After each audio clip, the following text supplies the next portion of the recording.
ആർക്കെങ്കിലും സ്വർഗത്തിൽ കടക്കാനും സ്വർഗത്തിലൊരു കൊട്ടാരം ലഭിക്കാനും താല്പര്യമുണ്ടോ?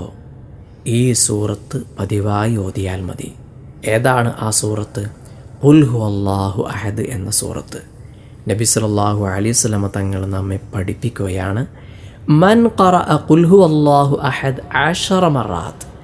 ആരെങ്കിലും ഖുൽ ഹുവല്ലാഹു അഹദ് എന്ന സൂറത്ത് 10 തവണ ഓതിയാൽ ബനല്ലാഹു ലഹു ഖസ്റൻ ഫിൽ ജന്ന, അവന് സ്വർഗത്തിൽ അല്ലാഹു സുബ്ഹാനഹു വ തആല ഒരു കൊട്ടാരം നിർമ്മിച്ചു കൊടുക്കുന്നതാണ്.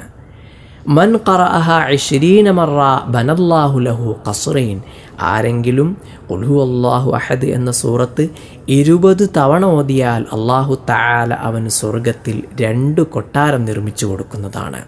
തുടർന്ന് വീണ്ടും മുത്തുനബി തങ്ങൾ നമ്മെ പഠിപ്പിക്കുകയാണ്, വമൻ ഖറഅഹ 30 മറ. ആരെങ്കിലും 30 തവണ ഖുൽ ഹുവല്ലാഹു അഹദ് എന്ന സൂറത്ത് ഓതിയാൽ ബനല്ലാഹു ലഹു 3 ഖുസൂർ ഫിൽ ജന്ന, 3 കൊട്ടാരം അല്ലാഹു തആല സ്വർഗത്തിൽ അവന് പണിതു കൊടുക്കുന്നതാണ്. എത്ര വലിയ മഹത്വമാണ്! മറ്റൊരു ഹദീസിൽ കാണാം, ഒരാൾ കിടക്കാൻ ഉദ്ദേശിച്ചു, അങ്ങനെ വലതുഭാഗത്തേക്ക് ചെരിഞ്ഞു കിടന്നു.